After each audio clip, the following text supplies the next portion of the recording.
اٹھتی جا رہی ہے، اسی طریقے سے اس کے ساتھ جو ہے وہ چل رہے ہیں اور ان کے اوپر کھڑے ہو کر تعبیر ہو رہی ہے، تو اس وقت کچھ نہیں تھا۔ تو ایک پتھر ایسا تھا کہ جو خود بخود اٹھتا تھا اللہ تعالیٰ کے اٹھانے سے، یا یوں کہیے کہ ملائکہ کے اٹھانے سے، اور اسی پر حضرت ابراہیم کھڑے ہو کر وہ پتھروں کے اوپر پتھر رکھتے جا رہے تھے، اور اس کی وجہ سے اس پتھر کے اوپر کتنی دیر کھڑے رہنا ہوا ہوگا حضرت ابراہیم علیہ السلام کا کہ اس پر ان کے پاؤں کے نشان بن گئے۔ وہ ہے مقام ابراہیم، جو آپ نے دیکھا ہوگا کہ وہاں ایک بہت خوبصورت قسم کا ایک پنجرا سا بنا ہوا ہے، اور اس کے اندر وہ مقام ابراہیم ہے۔ اور جب بھی طواف کرتے ہیں تو طواف کے بعد 2 رکعتیں جو ہے وہ پڑھی جاتی ہیں ابراہیم، مقام ابراہیم کے پیچھے، جتنا بھی قریب تر ہو کر پڑھا جا سکے، لیکن بہرحال رخ ادھر ہے۔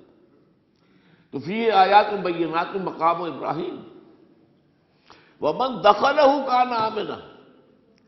تو ایک تو یہ کہ وہ نشانیاں ہیں، وہ اللہ تعالیٰ جن لوگوں کی کہ دل کی آنکھ کھلی ہو، روحانی آنکھیں کھلی ہو، ان کو دکھاتا ہے، اور ایک وہ ہے کہ جو ہماری ان سامنے کی ظاہری آنکھوں کو بھی نظر آتی ہے۔ یہ نوٹ کر دیجئے کہ یہ مقام امن کا گہوارہ رہا ہے۔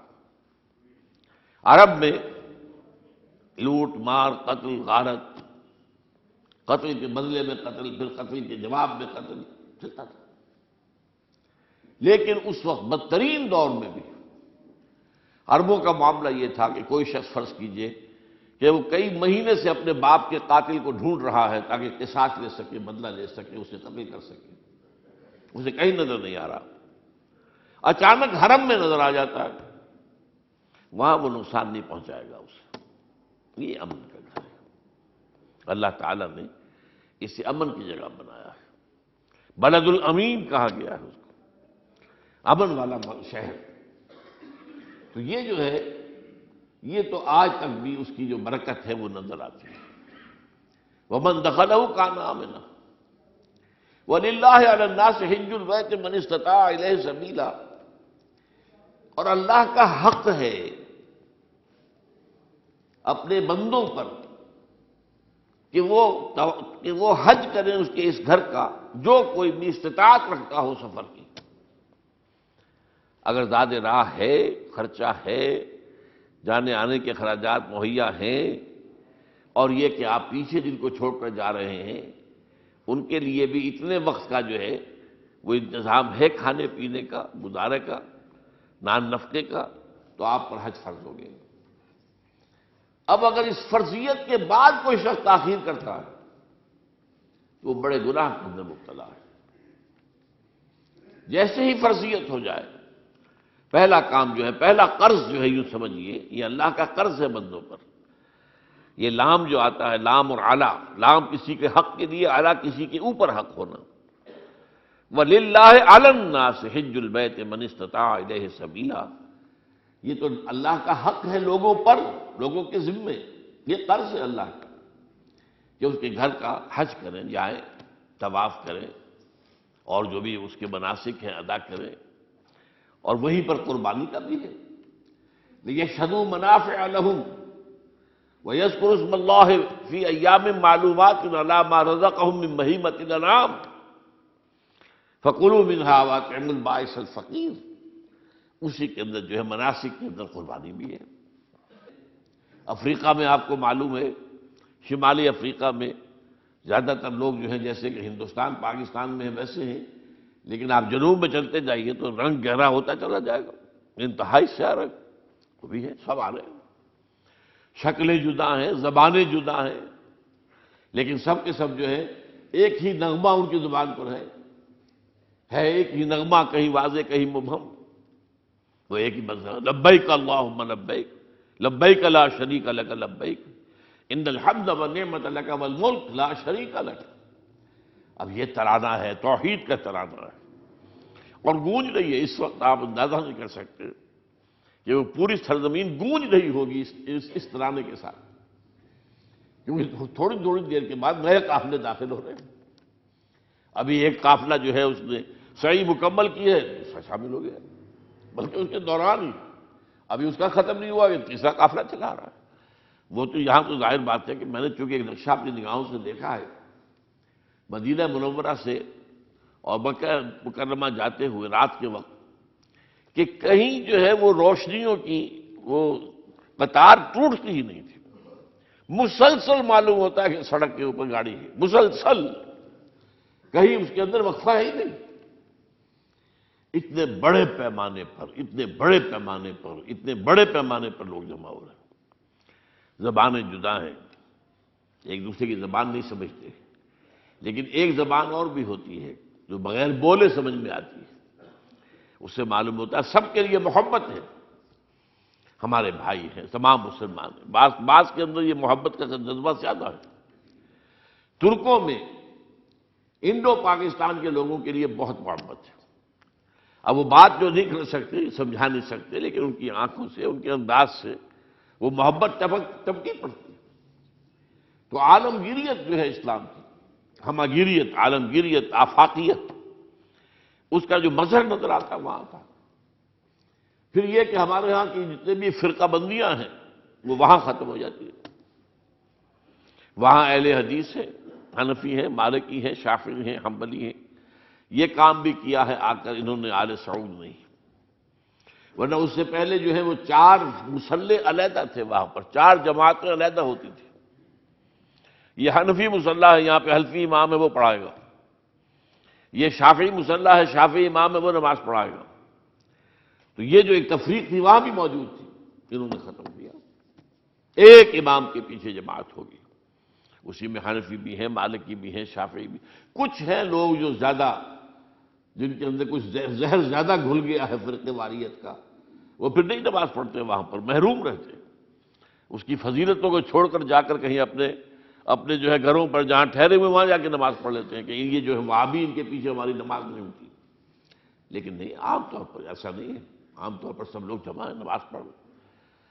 اور ایک سب سے بڑا مشاہدہ جو ہوتا ہے، جو مجھے سب سے پہلے ہوا تھا پہلے حج میں، یہ 1962 کی بات ہے، تو میں نے محسوس کیا کہ یہ نماز کے اندر اختلافات جو ہیں اسلام مسلمانوں میں صرف اتنے ہیں کہ جس سے جماعت نہیں ٹوٹتی۔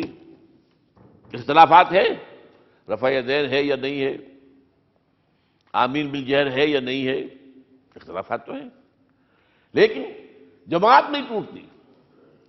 وہ جو ڈرل ہے، ڈرل جیسے کہ ڈرل ہوتی ہے، آرمی پریڈ ہو رہی ہے، وہ ڈرل ختم نہیں ہوتی، ایسا نہیں ہے۔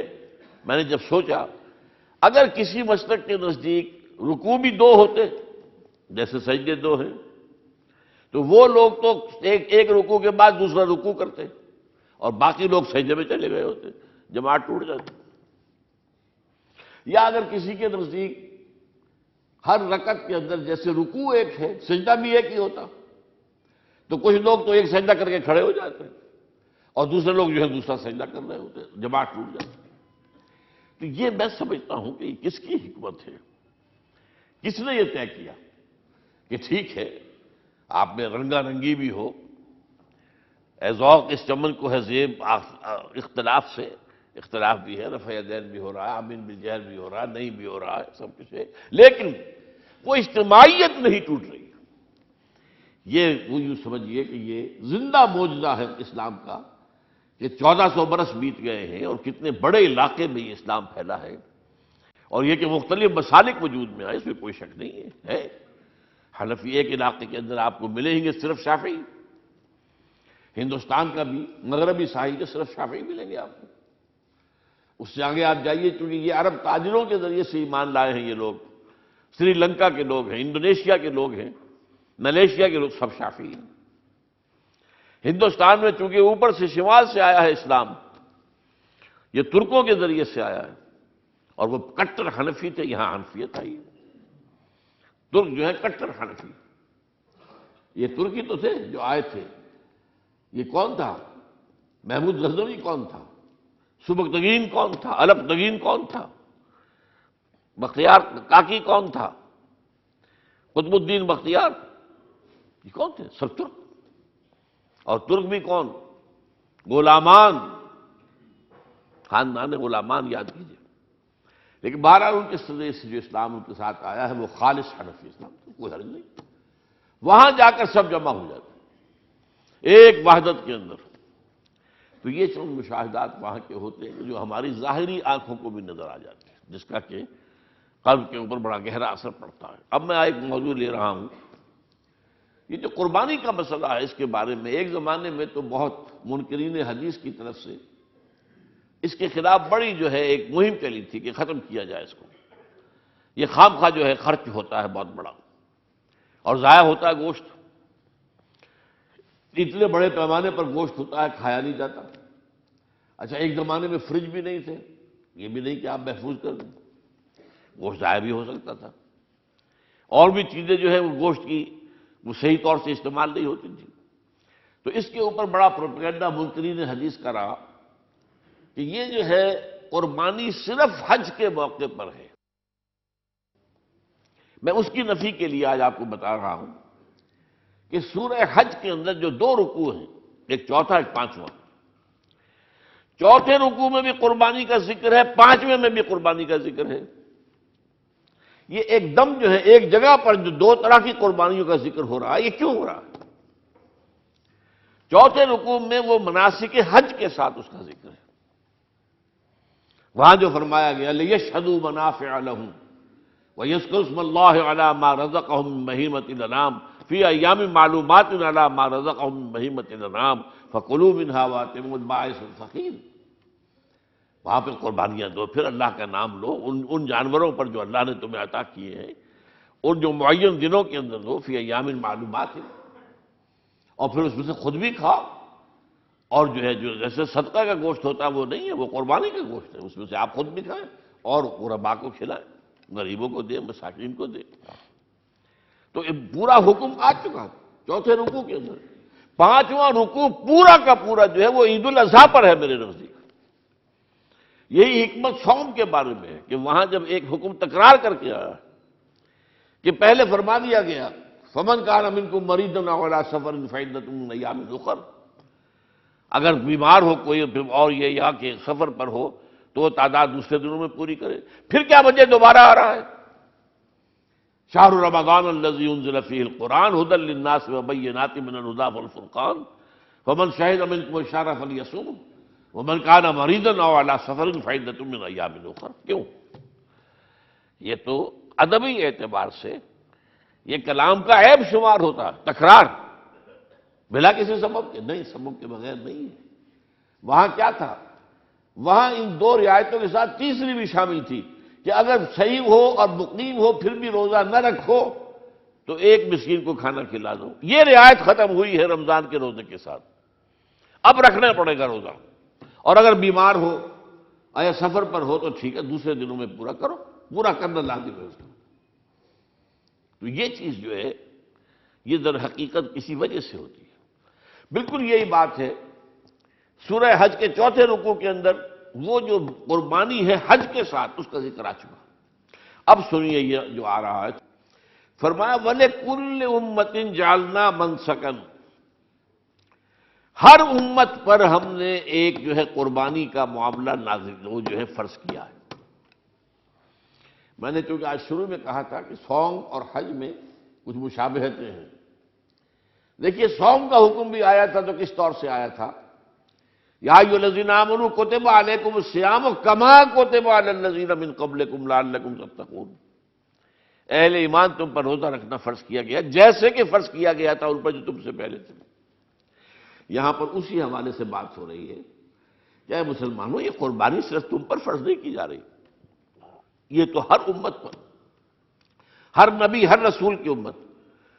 وَلِكُلِّ أُمَّةٍ جَعَلْنَا مَنسَكًا لِيَذْكُرُوا اسْمَ اللَّهِ عَلَيْهَا، تاکہ وہ نام لیں اللہ کا، عَلَىٰ مَا رَزَقَهُم مِّن بَهِیمَةِ الْأَنْعَامِ، جو کچھ اللہ تعالیٰ نے انہیں رزق دیا ہے، یہ چوپائے جو ہیں حیوانات قسم کے، ان پر اللہ کا نام لے کر چھری پھیری جائے، اللہ کے نام سے ان کو ذبح کیا جائے۔ فَإِلَٰهُكُمْ إِلَٰهٌ وَاحِدٌ فَلَهُ أَسْلِمُوا، تو یہ جان لو کہ اس قربانی کی اصل روح کیا ہے؟ وہ یہ ہے کہ اللہ تمہارا ایک الہ ہے، اسی کے سامنے تمہیں سر جھکانا ہے۔ یہ روح تقوی اگر نہیں ہوگی تو یہ قربانی بے معنی ہو جائے گی۔ نماز و روزہ و قربانی و حج، یہ سب